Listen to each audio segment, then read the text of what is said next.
आप page number open कर लीजिए 200। महाचतुष्पाद अध्याय है हमारा, यानी ये जो निर्देश चतुष्क है आचार्य चरक के अकॉर्डिंग, उसका सेकंड अध्याय हम पढ़ रहे हैं, यानी महाचतुष्पाद। वैसे 10वां अध्याय है निर्देश चतुष्क का दूसरा अध्याय। आप यहीं पे लिख लीजिए आत्रेय मैत्रेय संवाद का वर्णन है। इस चैप्टर में अत्रेय और मैत्रेय का संवाद आया है। 3 नंबर जो श्लोक है उसकी फर्स्ट लाइन देखिए, चतुष्पादम षोडश कलम भैषजम इति भिषजो भाषन्ते। रेफरेंस लिख लीजिए, यानी 16 कलाओं यानी 16 गुणों से युक्त जो चतुष्पाद है चिकित्सा होती है, ऐसा वैद्य समुदाय बोलते हैं कि जो चतुष्पाद है, चारों पाद और 16 गुणों से जो युक्त है उन्हीं से चिकित्सा होती है, ऐसा वैद्य समुदाय बोलते हैं। फिर 4 नंबर श्लोक है जो मैत्रेय थे जो, वो अब अपनी आशंका जताते हैं। 4 नंबर श्लोक की जो देखिए नीचे से ऊपर वाली लाइन है, इसमें देखिए यतश्च प्रतिकुर्वन् सिद्ध्यति प्रतिकुर्वन् म्रियते अप्रतिकुर्वन् सिद्ध्यति अप्रतिकुर्वन् म्रियते ततश्चिंत्यते। इसको हाईलाइट कर लीजिए, ततश्चिंत्यते भैषजम अभैषजम अवशिष्टम इति। यानी जो ये मैत्रेय है ये बोल रहे हैं कि आपने तो बोला ये चारों पाद, इन सब की आपने व्याख्या भी कर दी, लेकिन क्या होता है कि कई पेशेंट ऐसे होते हैं कि आपने उनका ट्रीटमेंट किया, वो ठीक हो जाते हैं, मतलब चिकित्सा के चारों पाद अपने नॉर्मल गुणों में थे जो उनके होने चाहिए, और आपने ट्रीटमेंट किया वो ठीक हो जाते हैं। कुछ इन गुणों के रहने पर भी, मतलब ये गुण हैं सभी के सभी हैं, फिर भी मर जाता है पेशेंट। कई बार क्या होता है आप ट्रीटमेंट करो ही ना तभी भी जी जाता है, और ट्रीटमेंट ना करने पे मर भी जाता है, मतलब सारी कंडीशन हो गई। तो फिर बोलते हैं कि मैं ऐसी विचार आ रहा है मेरे मन में कि फिर तो भेषज करना यानी औषध देना या ना देना एक ही बराबर हो गया, मतलब क्या अलग है इन दोनों में। क्योंकि अगर औषध दे रहे हैं तो ठीक भी हो सकता है और मर भी सकता है, ये भी कंडीशन है। अगर औषध ना दें तो ठीक भी हो सकता है, मर भी हो सकता है। तो भेषज देना या ना देना, दोनों में क्या डिफरेंस है। फिर उसकी जो तर्क है ये हमारे आचार्य आत्रेय देंगे। अब इसको हम नहीं पढ़ेंगे। 5 नंबर श्लोक है जो, उसमें आप जो है वो ऊपर से 8th लाइन देखिए। 8th लाइन में लास्ट वर्ड है परी, परी लिखा है ना, इसको हाईलाइट कर लीजिए। परीक्षा कारणों ही कुशला भवंती, रेफरेंस लिख लीजिए इसका। ये बोलते हैं परीक्षा कारणों ही कुशला भवंती, मतलब परीक्षा कर करके, परीक्षा जो हम करते हैं ना उसको कर करके ही तो कोई कुशल होता है, बार बार परीक्षा करने से। तो परीक्षा कारणों ही कुशला भवंती। फिर ये पूरी इतनी बड़े जो श्लोक है ये हमारा 5 नंबर, इसमें पूरी तर्क देते हैं कि कैसे भेषज करना या भेषज करना दोनों अलग चीजें हैं। तो लास्ट में बोलते हैं तस्माद न भेषजम अभेषजम अवशिष्टम इति, यानी इसलिए मैं कहता हूं कि ये आपका कहना ठीक नहीं है कि भेषज और अभेषज दोनों में भिन्नता ही नहीं है, ऐसा नहीं है। मतलब ये तर्क जो दिया वो हम नहीं पढ़ेंगे, बस हमें याद रखना है परीक्षा कारणों ही कुशला भवंती, ये जो हमारे आत्रेय हैं पुनर्वसु आत्रेय, उनका कहा हुआ कथन है और 10वें अध्याय में इन्होंने कहा है ये। ठीक है, अब आप देखिए 6 नंबर श्लोक की सेकंड लाइन में जो वर्ड है, थोड़ा सा आगे चलिए, स्थूलम में 10वीं अवतर्पणाम को हाईलाइट कर लीजिए। ये बोलते हैं कि जो हमारे स्थूल है या मेदस्वी जो रोगी होते हैं उनका क्या करना चाहिए, अवतर्पण कराना चाहिए। इसके जस्ट नीचे देखिए, न्यून धातु पूर्याम, जिनकी धातुएं न्यून हो गई हैं, कम हो गई, उनका पूरन, यानी उनको पूरा करो, पूर्ति करो उनकी। तो न्यून धातु का क्या करते हैं, पूरन। व्यतिरिक्तान ह्रास्यसम, यानी अतिरिक्तान, यानी अगर अति हो जाए, अगर धातुएं बढ़ जाए तो ह्रास्यसम, यानी उनको क्या करो, घटा देना चाहिए। व्याधि मूल विपर्योण उपचारन्ते, यानी जो व्याधि का मूल है यानी हेतु है उसके विपरीत ट्रीटमेंट करो। सम्यक प्रकृतो स्थापन, और उसकी जो सम प्रकृति है उसको आपको क्या करना है, स्थापन करके रखना है। तो आपसे इनमें भी क्या है, मैच द फॉलोइंग वाला करा सकते हैं कि जो स्थूल और मेदस्वी होते हैं उनका तर्पण करना चाहिए, जिनकी धातुएं न्यून हो गई उनका पूर्ण, जिनकी अतिर है तो वो ह्रास ह्रास करना है, और व्याधि के मूल के विपर्य यानी हेतुओं के विपर्य चिकित्सा करनी होती है।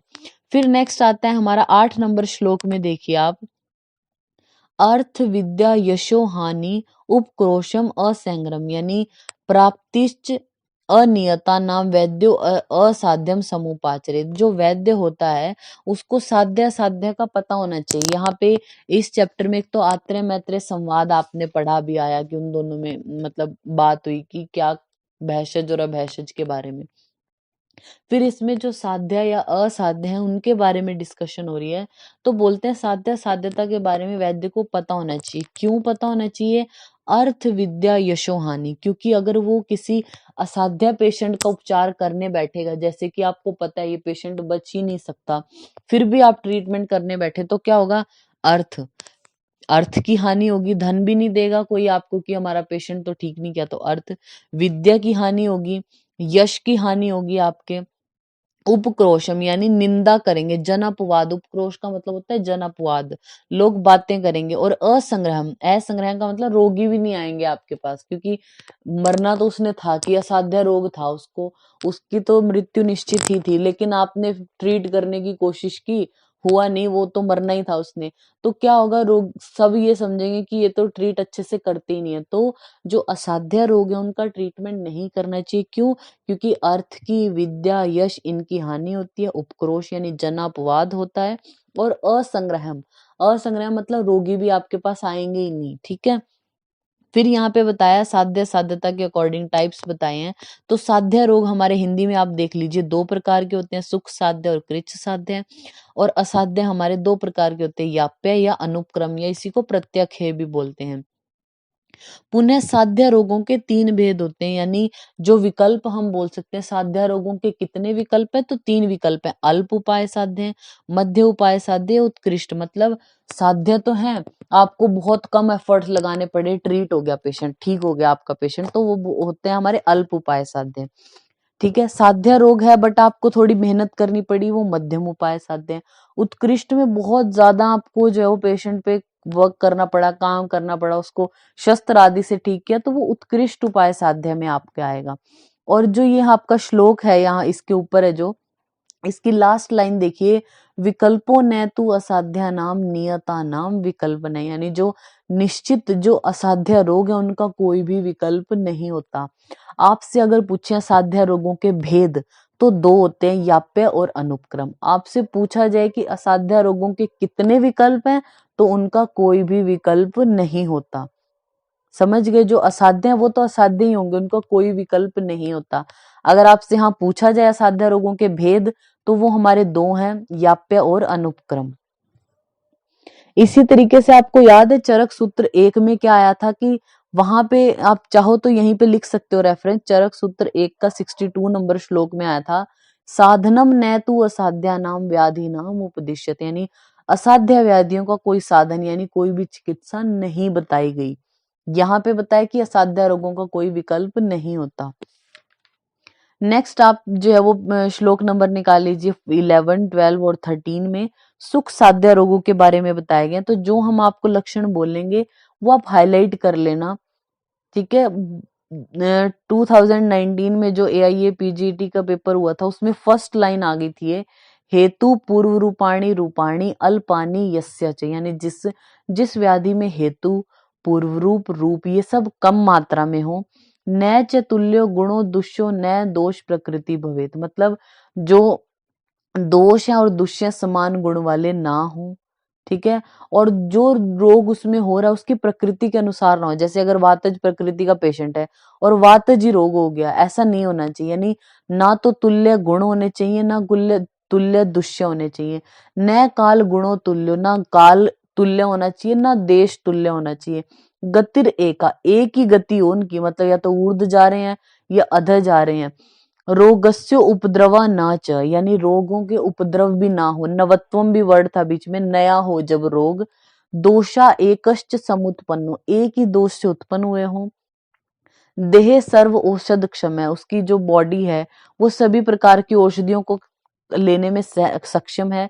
चतुष्पादोत्पत्ति, जो चतुष्पाद है चिकित्सा के वो गुणवान है, तो वो व्याधि सुख साध्य कही जाएगी। देखिए सारी चीजें फेवरेबल है इसमें तो, यानी हेतु, पूर्व रूप, रूप वो भी कम है, न तुल्य दुष्य है, न तुल्य कोई दोष है, ना काल है, ना देश है, गति भी एक है, नया रोग है, ना उपद्रव है, दोष भी एक ही है, उसकी बॉडी भी सक्षम है ग्रहण करने के औषध को। चिकित्सा के चतुष्पाद बिल्कुल सही है, तो वो क्या होगी, सुख साध्य होगी। अब आप यहाँ पे जो राइट पेज है जो इसमें विमर्श है, विमर्श की यहाँ पे देखिए 9th लाइन में देखिए, 8th लाइन में देखिए, सॉरी लास्ट में, ज्वरे तुल्य ऋतु दोषत्वम प्रमेह तुल्य दुष्यता रक्त गुल्मे पुराणत्वम सुख साध्यस्य लक्षणम। ये मधुकोश टीका का है। जैसे अभी हमने सुख साध्य के लक्षणों में पढ़ा ना कि ऋतु उस जैसी ना हो, दुष्य उस जैसा ना हो और नया रोग हो तो सुख साध्य है, लेकिन ये इसकी एक्सेप्शन है।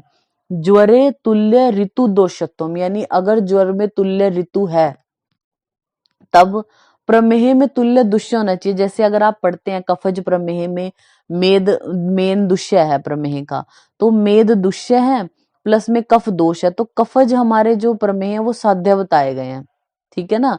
तो यहाँ बोलते हैं कि जो प्रमेह है उसमें तुल्य दुष्य हो फिर ठीक है। रक्त गुल में पुराणत्व, और जो रक्त गुल में वो पुराना ही सुख साध्य होता है। समझ गए आप। तो ये एक्सेप्शंस बता दी यहाँ पे।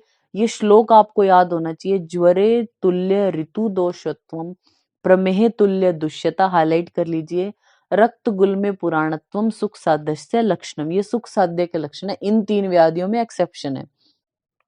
फिर हमारा 14, 15, 16 में बताए गए कृच्छ साध्य रोगों के लक्षण। तो निमित्त पूर्व रूपाणाम मध्य बल, यानी जिसमें हेतु पूर्व रूप ये सब मध्यम बल के हों। काल प्रकृति दुष्य सामान्यम अन्य तमस्य च, यानी काल हो चाहे प्रकृति हो चाहे दुष्य, इनमें से कोई एक उसके अकॉर्डिंग ही हो। यहाँ पे तो क्या बोला था ना, दुष्य वैसा होना, दोष वैसा होना, काल। लेकिन यहाँ पे बोलते हैं कि काल प्रकृति या दुष्य में से कोई तो एक उस व्याधि के दोष के अकॉर्डिंग हो।